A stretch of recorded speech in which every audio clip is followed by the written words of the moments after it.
So you guys enjoy when I look back at some of my old videos to see if I have any bad takes or not. And a video that I like to make every year is grading every first round pick of the NBA draft. And today I want to react to my 2023 NBA draft grades about a year and a half into these players' careers. And we know that this draft was headlined by Victor Wembanyama, Brandon Miller, and Scoot Henderson at the time. So I want to see what letter grade I gave for each one of these first round picks. We'll see if I was right about any of these, if I was wrong about any of these. Like always, I will leave a link to the original video in the description if you want to check it out. And if you think I was wrong about any of these grades, please let me know what I'm wrong about down below in the comments. Without further ado, let's just get right into it. So without further ado, let's get into the grades. So to start off, the San Antonio Spurs selected Victor Wembanyama, who predicted this. Yeah, oh my god, man. I really used to say Wembanyama instead of Wembanyama, so that's going to be some cringe for me now looking back at my former self.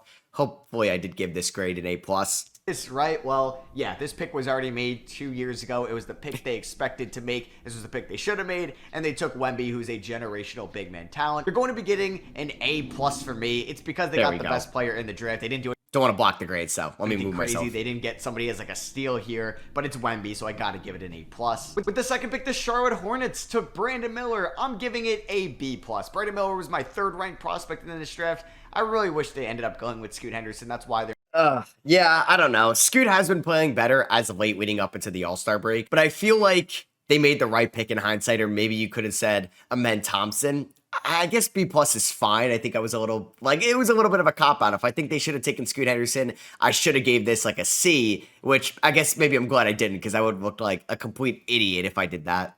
They're not getting an A from me. I am very intrigued, though, to see how he does with LaMelo Ball there in Charlotte, and I wonder if they are going to bring back Miles Bridges as well. At number 3, the Portland Trailblazers got Scoot Henderson. This is an A+ for me. Okay, so I did like this pick, obviously, a ton. Let's hear why. Scoot Henderson was my second-ranked player in this draft. The Trailblazers just have a plethora of young guards with Scoot, Anthony Simons, and Shaedon Sharpe. I do wish that they end up trading Damian Lillard, but that doesn't change the fact that this is a fantastic pick at number 3 for Portland. All right, so... I mean, Scoot has been playing better as of late, like I said, and I don't think he was in a great situation when he got drafted into Portland, and maybe Chauncey Billups has done a better job as the head coach over time. But honestly, you could say the same thing about Brandon Miller. He wasn't really put in the best situation in Charlotte, and the fact that Brandon Miller had that rookie year that he did, where there was an ownership change on the horizon, where MJ was selling the team, they got a new coach, new general manager, a lot of the veterans were shipped off at the deadline, and Gordon Hayward, PJ Washington that season. It is kind of incredible how good Brandon Miller's rookie year was with everything considered. So I would say out of the first 3, I mean, it was very easy to give Victor Wembanyama on that pick an A+. I would just say the Scoot pick doesn't look as good right now. Maybe since he was selected ahead of Amen Thompson has definitely flashed more as a star player in this league than Scoot has. So that should probably bump down the Scoot grade. And I probably should have gave Brandon Miller like an A-. If everybody was saying to draft Scoot, they made the right decision taking Brandon Miller. Before the Houston Rockets took Amen Thompson, this is getting an A for me. This is the guy they should have took at 4. This was mostly everybody's consensus number 4 prospect in this draft. I actually had him at 5, below his twin brother. But either way, the Rockets need a point guard. They get a great playmaker and arguably the best athlete in this class with the 4th overall pick. And so, I don't know. I think at one point that would have looked a little silly saying that I'd rather have Ausar Thompson over Amen. But honestly, over his last 10-ish games, Ausar has been incredible for the Detroit Pistons, and he had the health scare last year, so I don't really think it's a shocker that he maybe struggled or was a little bit slower coming out of the gate this season as he was getting ramped up again. But Amen Thompson has been great. That pick's probably an A+ in hindsight, and honestly, Ausar's very similar to his twin brother Amen. I think it's just Amen broke out a little bit earlier than Ausar, and he plays in maybe a bigger market in Houston. Number 5, the Detroit Pistons are getting an A for me when they selected Ausar Thompson, the twin brother of Amen Thompson. I'm really glad they went with Ausar Thompson maybe over some of the other prospects that were looked at here with the 5th overall pick. I think he's going to be a nice piece next to Jaden Ivey and Cade Cunningham because he could be that small forward, and I think his jump shot will develop. It's not going to be great in his rookie season, but I think over time he could be a really good shooter next to those 2 guards that they are building their team around. Yeah, I was high on his shot, and I wouldn't say it's come around yet. I don't think it may never come around for him being a positive 3-point shooter. I think if there's ever a season where it's solid volume and he's shooting north of 30% from 3, that is a win. That is one of the best outcomes that could come with Ausar, even Amen Thompson's jumper. But I think for now, yeah, definitely not going to be a good shooter next to Ivy and Cade. I think that was a bad take by me. me, but I think it's like a good connecting piece, good defender, good off-ball player that could definitely play over time. At the Magic at 6 here, they took Anthony Black. This is getting a B for me. I don't mind Black as a prospect. He was my 13th ranked prospect in this draft. I thought maybe they could have got him at 11, or they could have traded down a little bit to get him. He's a good combo guard. I wonder what they're going to do with all their guards, though, especially lead ball handlers with Markelle Fultz, Jalen Suggs, Cole Anthony, and now Anthony Black. Yeah, so they had a lot of guards on their team at the time, and maybe that's what I didn't love about the pick at number 6. And I would say Anthony Black has definitely shown some flashes for someone that should be worth the 6th overall pick. Would he go 6th overall in a redraft? I don't know. And if B is going to be a low grade for me, I actually don't hate that take. I think in hindsight, I think Orlando is still fine with getting Anthony Black, the player. Maybe it's 6 that just doesn't really match up to where the value of the 6th overall pick would be for what Black has shown so far. Because I feel like he's had opportunities, especially this year with all of Orlando's injuries, but he hasn't really broken out maybe as much I think we've seen from like Asar or Miller or Ament so far in their careers. So I think maybe like Anthony Black versus Scoot Henderson is a debate. I still think I would take Scoot Henderson's career from what we've seen so far, but you guys can let me know in the comments if that's a bad take or not. 7th overall pick, the Washington Wizards traded up and they took Bilal. I'm really scared to see how I pronounce his last name. Coulibaly here with the Pacers, so they made a trade there to move up one spot. I'm giving this a B-. I didn't love Bilal as a prospect as some other people. He was like my 21st ranked prospect, so I thought this was a little bit of a reach to take him this high at 7, giving up multiple seconds to move up. If there's one team where I wanted Bilal to go to, it was definitely the Washington Wizards, because he's going to get the most amount of playing time, the most amount of volume, and this team is in a 2 to 3 year rebuild, so he's going to have time to develop and really reach his fullest potential in Washington. So I'm glad he went to the Wizards. I just thought this was a little bit of a reach for them. All right, so I feel like if you watch Bilal playing with Wemby over in France, maybe was a reach.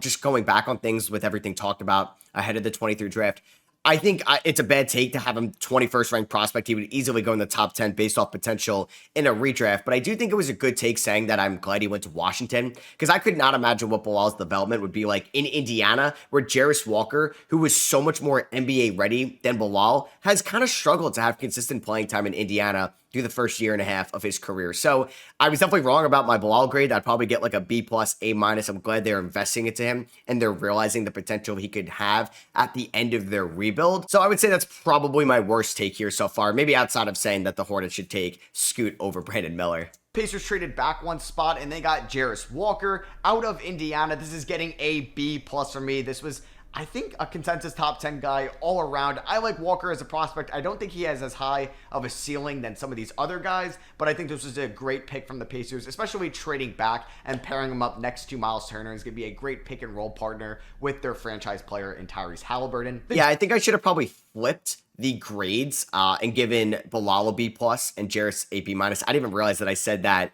Jarris Walker was out of Indiana, thinking the Pacers instead of saying out of Houston. But either way, I don't think really Walker's had that chance and the consistency to really break out so far. He's had flashes as an offensive player and as a defensive player. I just feel like he hasn't had the consistency in that lineup, and they brought back Obi Toppin. They definitely didn't help his playing time by trading for Pascal Siakam, but that has been a great trade for the Pacers, so you really can't knock them for that. So I don't know. I think B+ is maybe a little generous with hindsight here for that pick. Jazz at number 9 selected Taylor Hendricks out of UCF. I am so excited to watch a Lauri Markkanen, Taylor Hendricks, Walker Kessler 3-4-5 lineup. I would have liked maybe some other decisions, maybe over Taylor Hendricks, but it's getting a B+, similar to Jarris Walker. I like the fit there in Utah, and it's basically where he was mocked to go throughout the last couple of months here at number 9. So yeah, we never really got a big sample size of Hendricks, Markkanen, and Kessler all playing together, because at the end of last year is when Hendricks finally got playing time and looked great, and then he got a season-ending injury so far here in year number 2, which is a shame. Hopefully it doesn't affect his long-term play too much. Number 10, the OKC Thunder traded up from 12, took on Davis Bertans' contract to select Cason Wallace out of Kentucky. I like Cason Wallace as a prospect. I think he's one of the better defenders in this draft. I think he's an underrated playmaker. It's also going to be getting a B+ from me. I think just taking on the Bertans contract kind of sucked. Maybe they thought that the Magic were going to take him at 11, but probably not after they already took Anthony Black. So maybe they thought the Dallas Mavericks were going to just take him originally at 10, so they traded up, took on the Bertans contract. I think if they got him at 12, this would have been an A, but the fact that they had to take on a little bit of bad money to get him drops it down to a B+. I think that's fair. as a take, and I'm glad I was high on Wallace's defense coming out of the draft. I don't know if Wallace would be a B plus in like a regrade right now, just because I think this year he hasn't taken an offensive leap, or at least shown notable progression, but he's a great defender. And I think that's what OKC planned when they drafted him at number 10. So I think they're fine with how Wallace has been so far. I'm interested to see what I gave this pick. So yeah, we had probably the biggest shocker of the lottery, in which the Orlando Magic took Jet Howard here at 11. He was my 26th ranked prospect. I mocked him 17th to the LA Lakers, so I thought this was a little bit of a reach. And yeah, I'm going to be giving this grade a C+. I think Howard could be See, like, if this is going to be one of the lower grades, which it is, I wish I went lower. I wish I went lower than a C+. I'm such a coward. Fine prospect. He's coming in to be a good shooter for them. I just don't really love his shot creation ability. I also don't think he's going to be an efficient scorer at the rim, or get to the foul line, or even get to the rim with ease to take good close shots. So I thought this was a little bit of a reach. I thought they could have traded down with this pick and still have gone Jet Howard. So it's getting my lowest grade here in the lottery. Which I guess if it's the lowest grade in the lottery, it's probably one of the worst picks in the lottery. So I guess that's fine over time. It's funny that I mocked him to the Lakers, and that, like, how bad Jet Howard has been so far in his career just hasn't really shown a lot. It would have been better than who the Lakers ended up getting, which I'm scared I'm going to give that pick a good grade. Let's see where I have the Dallas Mavericks taking Derek Lively at.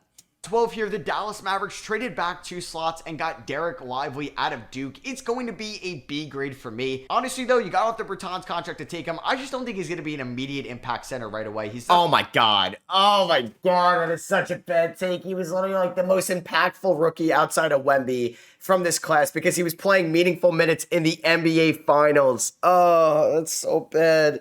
That's so embarrassing. So, like, when I look back on these and I hear that, it's just, cringe.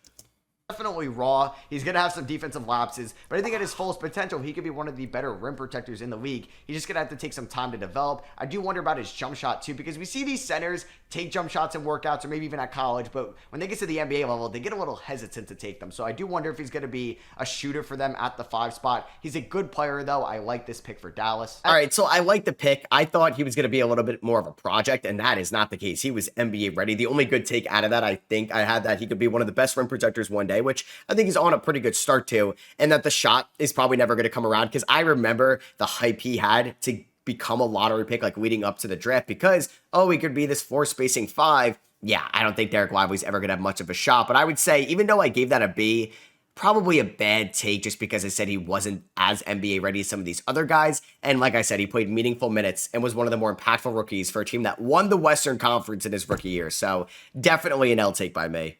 At 13, the Toronto Raptors selected Grady Dick. Honestly, it's getting a B- for me. I really like Grady Dick as a prospect. I think he's an underrated defender, and he's arguably the best shooter in this class. I just don't like him to the Raptors for some reason, because I don't know what the Raptors are trying to do. I thought they should have taken a player with the highest ceiling. I would have liked maybe Kobe Buffkin here, or a true guard, maybe a Jalen Hood-Schifino as a true playmaking point. Apparently, I would have got fired. If I was Masai Ujiri and that happened, I would have been fired right now. Great.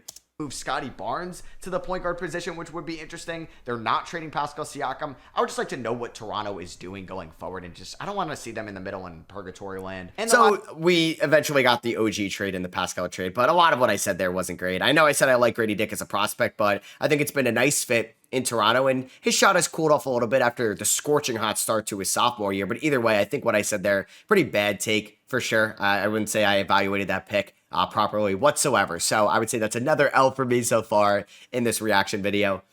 Last pick of the lottery, the New Orleans Pelicans selected Jordan Hawkins. It's an A for me. Basically, everybody mocked this. It was a perfect fit from the start. Jordan Hawkins, a national champion last year, one of the best contested shot makers out of this whole prospect class. He's going to go to New Orleans. He can help them right away next year. They didn't take like a raw prospect like they did in the year prior with Dyson Daniels. I love this pick. I love Jordan Hawkins as a prospect. It's an A for me. And it's funny too, because like looking back on the 22 draft with Ochai Agbaji at 14, everybody kind of mocked that. And then same thing with the 14th pick here to the Pelicans. And I do think they made still the right player. Yeah, there were some better players that went after Jordan Hawkins, and he's been hit by the injury bug like everybody has for the Pelicans this year. But I still think that was a good pick going forward. And when they're eventually competing, I think as soon as next year again, he could be a big part of it. 15, the Atlanta Hawks selected Kobe Buffkin, my 7th ranked prospect. I remember I love Kobe Buffkin so much, and I know I'm just scared what I'm going to say. In this class, they got him at 15. It's an A+ because I think they got the best player available here at 15, and somebody that I would have even taken in the top 10. He's just my guy in this class. I don't love the fit in Atlanta for Kobe Buffkin because he's going to be behind Trae Young and DeJounte Murray. I kind of wanted to see him get drafted somewhere where he was going to start, but Atlanta is still going to be a good position. He's going to be fighting for minutes in the playoffs next year. He could be playing playoff minutes, which is huge for his development. And hey, if DeJounte Murray doesn't end up being a Hawk next year in 2025, he could be a nice replacement there as a combo 2 guard. Yeah, it's funny how different a year and a half makes because the Atlanta Hawks didn't make the playoffs in 2024. Yeah, definitely a bad take for me as Kobe Buffkin has had his injuries to start off his career, but he's had his issues with his efficiency. Like any rookie or young guard will have, that could be the same thing here for Keontae George. But I would say that's definitely a bad take. I loved watching Kobe Buffkin out of Michigan. I didn't love the fit in Atlanta, and I think that was going to be a big part of maybe why there was a chance he wasn't going to pan out in the NBA. But yeah, I was high on one of the more inefficient players from this range. So bad take by me. The Jazz at 16, and they selected Keontae George out of Baylor. This is a B for me. I have Keontae George ranked in my 20s in the prospect pool, but I like the landing spot in Utah where he's not going to be relied on too much on his playmaking ability. He's going to have some chance to grow as well. I'm intrigued on who their point guard is going to be next year. Are they going to play Sexton at the 1? How is he going to be there? I don't really know, and how will that affect Keontae George's development? Also, if they re-sign Jordan Clarkson, they have Ochai Agbaji. Is it going to be tough for him to get minutes also? So looking back on that is also kind of funny because when Keontae George got drafted out of Baylor, I worried about him as a playmaker, and I did not think at all he was going to be their point guard for the next year and a half. And here we are, and Keontae George has been pretty much their main point guard since they drafted him, something I didn't really expect. And yeah, Keontae George has struggled with his efficiency at times, finishing at the rim. Maybe his mid-range jumper hasn't looked the best so far because the three-point shot has fallen at times. But honestly, Keontae George impressed me a ton as a playmaker throughout the first year and a half. And I said it's funny how he's not going to just be like thrown out there and relied on for his playmaking. And it's been the opposite. They've relied so much on Keontae George's playmaking, which I think is for the better and for the worse. I do think it's going to help him out that now Isaiah Collier could be like the true initiator, and Keontae George can play off of Isaiah Collier, and I think that's going to be a little bit better for Keontae George's development. Now, this, you could say, is the worst pick in the first round. Lakers at 17 selected Jalen Hood-Schifino out of Indiana. I'm giving it a B+. I really like Jalen Hood-Schifino as a prospect in the mid-teens to go around here, and I think he can help the Lakers right now, next year, and in the future. This can help them have like a backup point guard for somebody that's on a rookie deal since they don't have their first-round pick in 2024. So I thought this was a good job by the Lakers. Still can't believe we haven't mentioned Cam Whitmore yet. Yeah, so kind of insane how little Jalen Hood-Schifino played on his rookie deal in LA, and then he gets traded in the Luka deal. And I'm like, you know what? Him in Utah finally can get a chance to shine. Nope, he gets waived by them. And I don't know if we're ever going to see Jalen Hood-Schifino play consistent games at the NBA level. Maybe he's going to be like a lifelong G League player, but I did not expect that a year and a half later. Just somebody that could control an offense, slow the game down at Indiana, could finish at the rim, and we really saw none of that at the NBA level. 18, the Miami Heat. They selected Jaime Jaquez out of UCLA. I'm giving it a B-, and I know the Heat needed somebody to help them right away. They're trying to win a championship next year. Jimmy Butler isn't getting any younger. I just would have liked some maybe other prospects that were more NBA ready. I think Jaquez will be fine next year, maybe fine in year 2. I just think like we're already close to what his ceiling is as an NBA player. Is he going to be a contested, or is he going to be a contested? God, that's so embarrassing. That's so embarrassing leaving that in. Is he going to be a consistent three-point shooter enough for them where they're going to like to play him over maybe some of their other guys? We'll see if they're bringing back Max Strus and Gabe Vincent. I would have maybe liked Nick Smith here. I would have liked if Miami took a chance on Cam Whitmore. Like, that would have been insane, but they stayed away from him. We still haven't mentioned Whitmore's name. At 19. All right, so I don't know. I don't think maybe that was the worst evaluation on the Jaime Jaquez pick because I think I'm somewhat accurate in a way that Jaime Jaquez doesn't have like a super high ceiling at the NBA level, and he's going to be very consistent for what we've pretty much seen so far. I don't know if he's going to get that much better. Maybe he will, but he was an older prospect coming out of UCLA, and I think his play style at UCLA and what we are in year number 2 with the Miami Heat hasn't really changed all that much, and that's still a good player, and that's still good value for somebody going in the mid to late first round. But I do think I was maybe a little bit lower on what Jaquez showed, but I would say Jaquez also doesn't have as high of a ceiling as Cam Whitmore, who I think would have been a little bit of a better fit in Miami. The Golden State Warriors took Brandon Podziemski out of Santa Clara. I love this pick. I love him in the Golden State system. I'm giving it an A-. He's one of my guys in this class. I thought he was like my biggest sleeper, you could say. I had him ranked in the 20s, but I thought he should go maybe a little bit higher. He goes here to the Warriors at 19, and I think he's going to be a good replacement for Dante DiVincenzo, who's probably leaving in free agency. And I mean, in like the macro view, and you look at this whole draft, I think that's still a fine pick at 19. Like, we saw Jalen Hood-Schifino go a couple picks earlier. The Warriors could have definitely ended up with a much inferior prospect than Pods. And if you react to this at the end of their rookie years, that would have looked like a great take by me. But Pods has taken a sizable step back here in year number 2. So I do wonder what that pick would be graded at now. I would say it's probably like a B minus, C plus. So I guess that's an L by me. At 20, the Houston Rockets selected Cam Whitmore. We thought in this pre-draft process he could have gone at number 4 originally to the Rockets, and they got him at 20. This is an A plus for me. Hey, if he doesn't work out at all, it's still immense value. Somebody that was a consensus top 5 prospect for a while, then ended up being a consensus top 10 guy, and you got him at 20.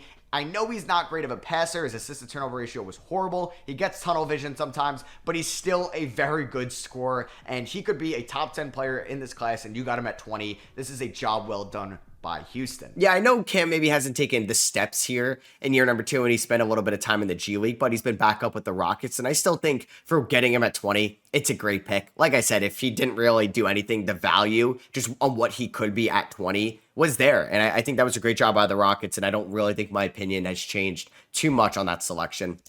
We have back-to-back Nets picks here. At 21, they selected Noah Clowney out of Alabama. It's a B for me. I don't know if I love the fit of Noah Clowney in Brooklyn. He's also going to have to put on some weight as well, but he's a switchable defender, and I guess Brooklyn wants more defenders or defense-first guys. They have Royce O'Neal possibly coming back. They have Mikal Bridges. They have Dorian Finney-Smith. Nick Claxton as well. It's a good defensive team there in Brooklyn. Yeah, a lot has changed for them in a year and a half. I think Connie has shown like some flashes as like a floor spacing big, which I think is very intriguing with him still being a prospect. But I would say I'm not maybe too far off on that grade. At 22, they selected Dariq Whitehead out of Duke. I'm giving this a B+. Dariq Whitehead definitely has some injury concerns coming over, but if he stays healthy, he can be one of the best spot-up shooters in this class. Yeah, I guess Whitehead hasn't really stayed healthy too much and definitely has not showcased that he is one of the best spot-up shooters in this class as a whole. The Portland Trailblazers had their second first-round pick here. They already got Scoot Henderson at number 3, and they selected Chris Murray, brother of Keegan Murray, out of Iowa here at 23. I'm giving it a B. I kind of wish they went somebody with a better defensive presence. Literally, the pick that went right after him, I think, would have made a little bit more sense. They could use some more shooting, but yeah, they need defense, especially up there in the front court. Maybe they wanted Noah Clowney, and then the Brooklyn Nets selected him. But yeah, I'm not giving it the best grade in the world. I don't love this fit for Chris Murray. All right, I guess that's fair. As Chris Murray, I would say, has been somewhat disappointing because that pick was used from that was the main asset back in the Josh Hart trade with the Knicks at the 23 deadline. 24, the Sacramento Kings traded this pick with Dallas. Dallas took on the Rashawn Holmes contract. It's got 2 years left at around $12 million. Sacramento now has $30 million in free agency spending, so I really wonder what they're going to do with that cap space. And they literally just re-signed Sabonis on a bigger deal. They brought back Harrison Barnes. They did nothing with that.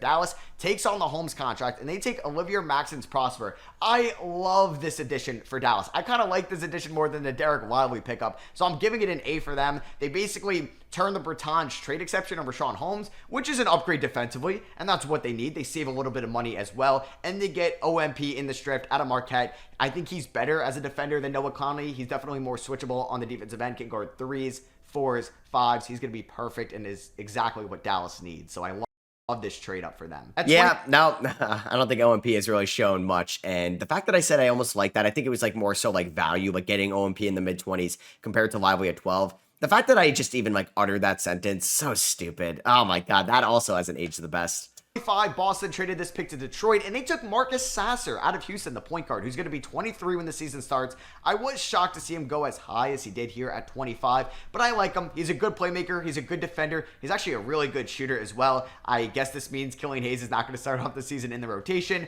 or they're going to move Alec Burks. It's nothing crazy. I'm giving it a B in Detroit. Pacers and I think Sasser has definitely outplayed where his value was in this draft, and maybe we're learning something. Just draft these Houston guards. Sasser worked out, Jamal Shedder's working out for Toronto. I guess we all got to draft LJ Cryer in the 25 draft. 26, they selected Ben Shepherd out of Belmont. He improved each year from his freshman year to his senior year as a shooter. I'm giving it a B- though. There was probably 3, 4, 5 different guys I would have taken over Shepherd at this pick. At 27, I definitely would have probably rather have Nick Smith, but I would say honestly Shepherd, the minutes he gave Indiana in the playoffs last year warrants, I think, a solid grade for where they got him at 26. So I'd say that's another bad take by me. And the Charlotte Hornets selected Nick Smith Jr., my 15th ranked prospect in this draft, so I'm giving it an A for them. I kind of like this pick more than the Brandon Miller pick at 2. Just stop talking, Matt. You're not helping yourself out right now. Comes to a grading purpose, because I thought they got great value with Nick Smith here, who can be a perfect combo guard next to LaMelo Ball long term. And I think, yeah, he can be a top 15 player in this class, and you got him at 27. That could be a low risk, high reward turnout. All right, so I would say that, like, I think Nick Smith could still be a really good player, and I'm glad he's had a little bit more playing time as of late. I just don't know how he's going to have a chance to grow with Trey Mann there. I know Mann's been banged up, so maybe this is going to be the time for Nick Smith to shine. But I do wonder if his play style with Trey Mann's, like, at the end of the day, may just get a little redundant. As here at 28, selected their third first-round pick. They got Taylor Hendricks, Keontae George, and they selected Bryce Sensabaugh out of Ohio State here at 28. I'm giving this a B. I actually think this is good value for Bryce Sensabaugh. I just don't love the Utah Jazz fit, because I already mentioned the other wings that they had before to play with newly added Keontae George. We'll see if they bring back Jordan Clarkson, Ochai Agbaji. I'm sure Larry Markkanen's going to be playing plenty of small forward minutes. So I do wonder if Sensabaugh is going to have to fight for minutes, and is he going to get them in Utah? So yeah, it's a B grade for me. Okay, that's kind of fair in a way, because Sensabaugh did struggle to get playing time in his rookie year, but he's shown, I think, really good flashes in year number 2, where I would say that's probably like a B+ for the value where they got him there at pick 28. Look at the 29. They took Julian Strawther, who could be a great plug-and-play NBA ready guy, something similar to what they took in Christian Brown last year out of Kansas. So I'm giving it a B also. I thought Andre Jackson out of UConn would have been a better NBA ready guy that could have came in right away for them, or Colby Jones as well, but they went the Strawther route. I don't love him as a prospect more than the other 2 guys that I mentioned, but I think he'll be able to help the Nuggets next year, and that's what they want. They want to win another championship. And all right, I guess that's fair, but I think I was a little too low. That should have been a B+ or an A-. Lastly, the final pick of the first round, the LA Clippers selected Kobe Brown out of Missouri. I'm giving this a C+.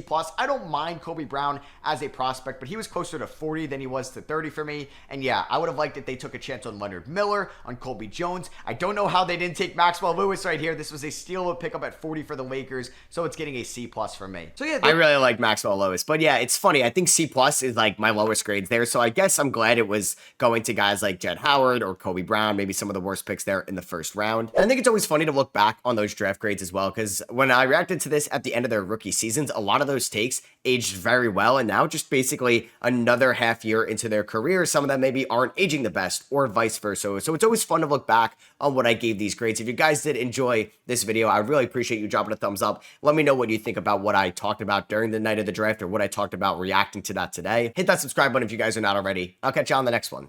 Peace.